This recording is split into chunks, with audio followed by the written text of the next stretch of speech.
છોટાઉદેપુર તાલુકાની આશા વર્કર બહેનો દ્વારા સમાન કામ સમાન વેતન મળી રહે તે માંગણી સાથે જિલ્લા સેવા સદન પહોંચી અધિક કલેક્ટરને આવેદનપત્ર આપ્યું હતું। તો આવો જાણીએ શું જણાવી રહ્યા છે આશા વર્કર બહેનો।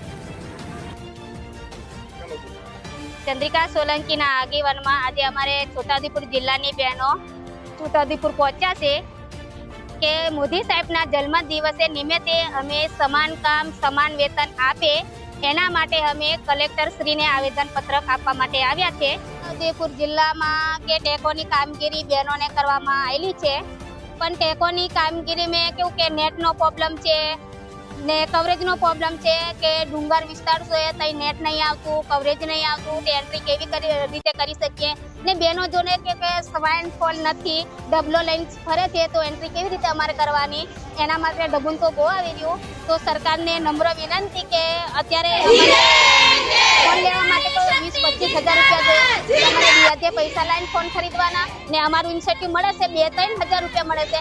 ઇન્સેન્ટિવ લેવા માટે અમારે 100 કાગળિયા જોડવા પડે તો અમને 3,000 પગાર જળે છે। એટલે ઇન્સેન્ટિવ પ્રથા બંધ કરે ને સમાન કામ સમાન વેતન ચાલુ કરે એ અમારી માંગ છે।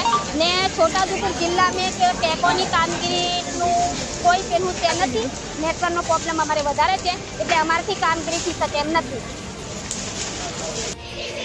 એના માટેનું અમે આજે આવેદનપત્રક આપ્યું છે કલેક્ટરશ્રીને।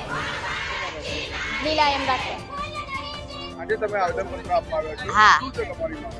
અમારી માંગ છે સરકારશ્રીને જાણ કરવાની કે કાયમી કરે અને ફિક્સ પગાર કરે અને ટેકોની કામગીરી કરવા માંગે છે। અમે બંધ નહીં થઈ શકે સર, બંધ કરવા માંગે છે પણ ફિક્સ કરે અને કાયમી કરે, લઘુત્તમ વેતન શરૂ કરે એ અમારી માંગ છે। શું નામ તમારું? રાઠવા બબીતાબેન જીતેન્દ્રભાઈ।